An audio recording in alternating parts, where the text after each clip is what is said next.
Police వర్గం కథ. కార్తీక మాసం చివరికి రాగానే గుర్తు వచ్చేటటువంటి కథ పోలీస్ వర్గం కథ. ఇంతకీ ఈ పోలి ఎవరు, ఆమె వెనుక ఉన్నటువంటి కథ ఏమిటి అనేటటువంటిది ఈరోజు మీకు తెలియజేస్తాను, శ్రద్ధగా వినండి. అనగనగా ఒక ఊరిలో ఒక ఉమ్మడి కుటుంబం అనేటటువంటిది ఉండేది. ఆ కుటుంబంలో 5 కోడళ్ళు ఉండేవారు. వారందరిలోకి చిన్న కోడలైన పోలికి చిన్నప్పటి నుంచే పూజలన్నా వ్రతాలన్నా మహా ఆసక్తి. కానీ అదే ఆసక్తి ఆమె అత్తగారికి కంటగింపుగా ఉండేది. తనంతటి భక్తురాలు వేరొకరు లేరని ఆ అత్తగారి నమ్మకం. ఆచారాలన్నీ పాటించే హక్కు ఆమెకే ఉందని ఆమె అహంభావం.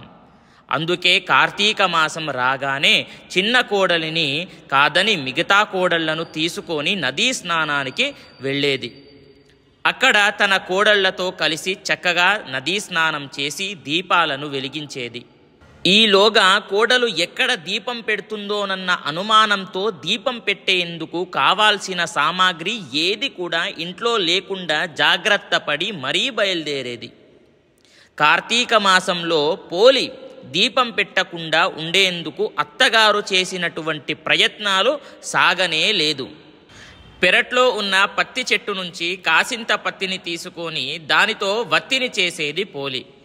దానికి కవ్వానికి ఉన్న వెన్నని రాసి దీపాన్ని వెలిగించేది. ఆ దీపం కూడా ఎవరికి కూడా కనిపించకుండా ఉండేందుకు దాని మీద బుట్టని బుర్లించేది. ఇలా కార్తీక మాసమంతా నిర్విఘ్నంగా దీపాలను వెలిగించేది. చివరికి అమావాస్య రోజు రానే వచ్చింది. కార్తీక మాసం చివరి రోజు కాబట్టి ఆ రోజు కూడా నదీ స్నానం చేసి ఘనంగా కార్తీక దీపాలను వదిలేందుకు అత్తగారు బయలుదేరింది. వెళుతూ వెళుతూ పోలి ఆ రోజు కూడా దీపాలను పెట్టే తీరిక లేకుండా ఉండడానికి విపరీతమైనటువంటి పనులు అప్పగించి వెళ్ళింది. కానీ పోలి ఏం చేస్తుంది, ఎప్పటిలాగే చకచక ఇంటి పనులన్నీ కూడా చేసుకొని దీపాన్ని వెలిగించింది. ఎన్ని అవాంతరాలు వచ్చినా ఎంత కష్టసాధ్యమైనా కూడా ధర్మాచరణ చేసినటువంటి పోలిని చూసి దేవదూతలకు ముచ్చటేసింది. వెంటనే ఆమెను బొందితో స్వర్గానికి తీసుకువెళ్లేందుకు సిద్ధమయ్యారు. కాబట్టి పోలి ఎంతో సంతోషించి వాళ్లతోని వెళ్తుంది. కాబట్టి అదే సమయంలో అత్తాకోడలందరూ కూడా వస్తూ ఉన్నారు. కార్తీక దీపం వెలిగించుకొని వస్తూ ఉన్నప్పుడు వాళ్ళని చూశారు. అప్పుడు చూడగానే ఎంతో ఆశ్చర్యపోయారు. పోలి స్వర్గానికి వెళ్తుంది అని చెప్పేసి ఎంతో ఆశ్చర్యపోయి వాళ్ళు కూడా వస్తారు అని చెప్పేసి ఎంతో ప్రార్థిస్తారు.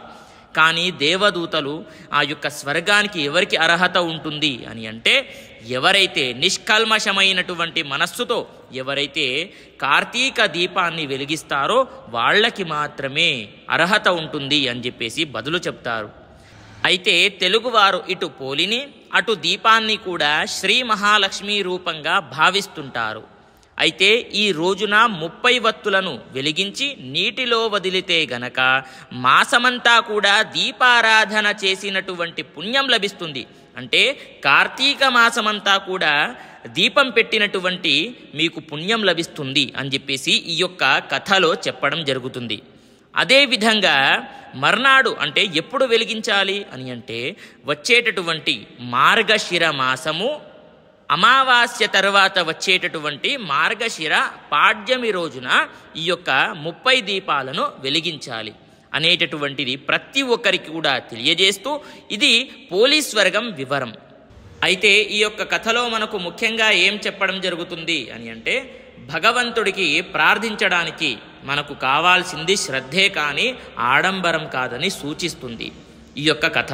కాబట్టి ప్రతి ఒక్కరికి కూడా తెలియజేస్తూ స్వస్తి సర్వే జనాః సుఖినో భవంతు. వీలైతే వీడియోని లైక్ చేయండి, సబ్స్క్రైబ్ చేసుకోండి. తద్వారా నా నుంచి వచ్చేటటువంటి ప్రతి ఒక్క వీడియో కూడా మీకు ముందుగా అందుతుంది.